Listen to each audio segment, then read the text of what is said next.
እና ዩዬ እና ሚልዬ በቃ የሩትዬ ወንድሞች እንዲህ እያሉ መጡላቸው። እንግዲህ ደስታቸውን እየገለጹ ፈታ እያሉ ደነሱላት፣ ዘፈኑላት ለሩትዬ።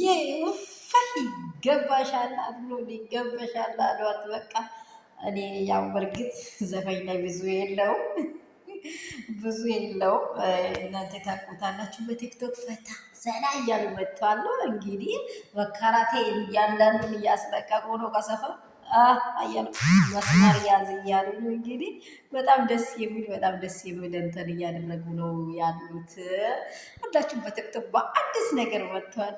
ሩትዬ ወንድሞች ፈታ እያሉ እነ ልዩዬ እነ ቢንዬ ወይ ይህ ደስታ እንደዚህ ያስደስታል። ለወንድሞቻችሁ ለእህቶቻችሁ ጠንቅ ወጥቶሎት ይሄንን ተማሩ፣ ከዚህ ተማሩ፣ ከዚህ መልካም ነገር ተማሩ፣ ከመልካም ወንድሞች መልካም ነገርን ተማሩ። ክፋትን አትማሩ።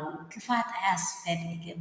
ብዙ ክፋት አያስፈልግም። አብረሽ እኮ ለአንቺ ሲኖር ሩትዬንም እያረጋል ልጅ እየወለደ በዛ ብሎ ምድሪቱን እየወረሰ የሰማይንም የምድርን የሚወርስ ወንድም እንዲሆንልሽ ነው እንጂ መፈለግ ያለብሽ በሰማይ ስፍራ የሌለ በምድር ደግሞ እንትን የሌለ አታድርጊው። እግዚአብሔር የማይወደውን ነገር አትገፋፊው። ወንድምሽ ይኑርበት፣ ይደሰትበት፣ ለትዳሩ ሊቀቅ ነው ምለው። ሰላም ቤተሰብ፣ ደስ ብሎኛል ነብዬ ስለመጡ እናዩዬ በጣም ደስተኛ ነኝ።